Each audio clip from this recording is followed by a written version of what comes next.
Hello everyone, this is StringGearCon4 and welcome back to another Project Spark tutorial. Today we are going to be looking at a hunt quest. So let's take a look at what the end product is going to be.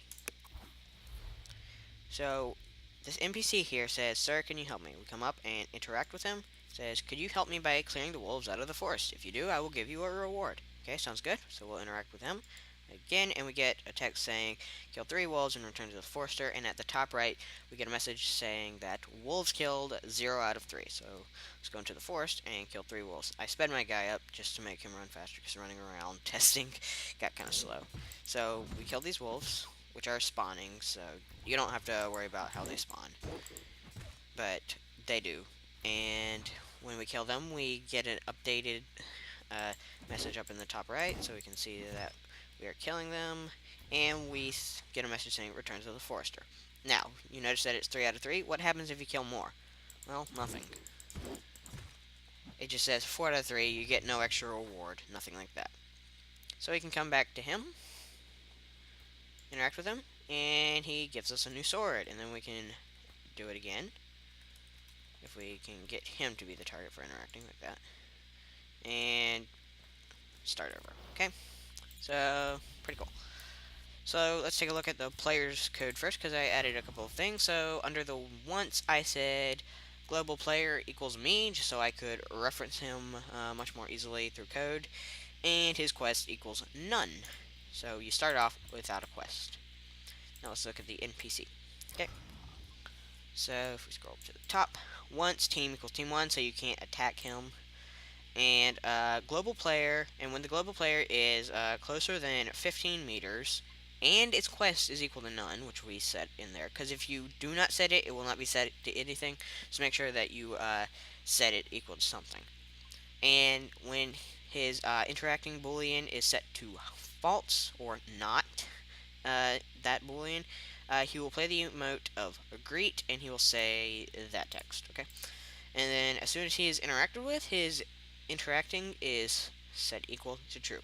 And when it is equal to true, this is completely unnested, so this is free text or code. He will say da da da da da, and when the global player's hunt kills equals 0. So that just sets it equal to 0 when you first take the quest. Okay, and he will play the emote talk. And after 1 second, that's just because when you interacted with him, if you don't have that 1 second there, it'll automatically just skip to you taking the quest, okay? So you wouldn't get the instructions. So we just put the countdown timer of 1. I don't know if it has to be that long, but that worked. And as soon as he is interacted with again, the global player's quest will be set equal to hunt, so you can't take the quest anymore, because if you remember up here, we're checking to make sure that he did not have a quest, so you cannot take it twice when you have one.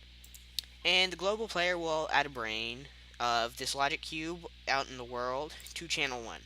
Make sure that you specify a channel and or no, just you can have a slot specified or a special channel, but make sure it's in its own channel, and if you want to be really specific, you can add a slot.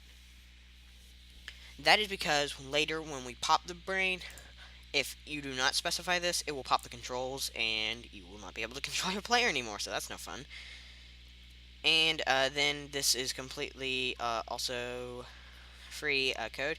So it's not nested under anything. So when the global player's quest is equal to hunt, so if you had other quests in the world, it's just when it's not equal to none, that might not work.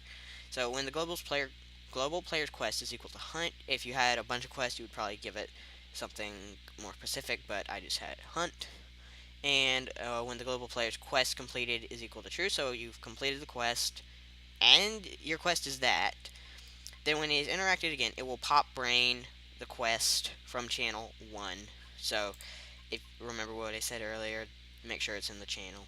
And if you want to be really specific, a slot 2. The global player's quests completed will be set equal to false, so you can only really have one quest at a time with this. It'd probably be a lot more complicated to have multiple at a time, though I'm sure it could be done. And when the global player's quest is equal, then it sets the global player's quest equal to none. His hunt kills, which is what keeps track of the wolves, equal to 0, and it will create the reward. You can do whatever reward you want, but that's what I did. Okay. So let's look at the quest brain. All right, it's not much. 4 lines. So,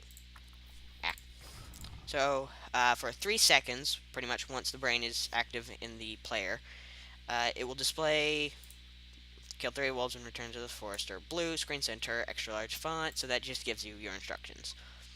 And when hunt kills is greater than 2, or you could have it greater than or equal to 3, that would work too. Then his quest completed will be set equal to 2, and for 3 seconds it will display return to the forester, blue screen center, extra large font, which gives you your next set of instructions. And it will always display wolves killed, the wolves killed text, hunt kills, space/space 3 as a text, not a number, very important. Blue screen top right, extra large font. Okay, nothing too complicated about that. Make sure that this is set to a template. So you can do that on the PC with Control T, or you can go into Properties, Brain, template equals true or false. Make sure it's set to true, or else the brain will actually be running itself. So as a template, it will just be a template for code. Same for the wolf, you could just put them down, but then they won't respawn and you can't infinitely take the quest. So this wolf has just a little bit of change in his code. So it's in the seek and attack. It just says, so you can ignore everything under here. Okay. So this is all the code I changed. So when he is hit by attack, the attacker equals it. And as soon as he is dead, so starter 2 is dead, his attackers hunt kills increment by 1. Okay. So if you wanted to do like a really specific number for this, if you wanted to do more like multiple quests, you probably could do it with number variables changed, but that's how I did it. So you can only have one at a time. This should work with my assassination quest. In theory, just make sure that the quest variable is the same one, so you can't have two of the same name. So that about wraps up all the code. Let's take a look at it one more time and talk about what's happening as we're going through it, okay? So this guy has detected us within our 15 meters, and if we go outside the 15 meters, he will not wave anymore. Now he is in that, and he has detected that we do not have a quest, so we're free, and we can talk to him. He has been interacted with, and now he is saying that, and we will take the quest, and now we get that brain added to us, and it displays that, and we get more text displayed at the top right, and we can come over here and kill a wolf. So as soon as we hit him, he detects us as his attacker, or sets us as his attacker, and as soon as he is dead, our kills increment by 1, so that is at the top right. Let's go kill some more. So we're his attacker, we're killing him. And once more. And now it has detected that they are greater than or equal to 3. It will display that. And we can come back, and he has detected that we have completed our quest.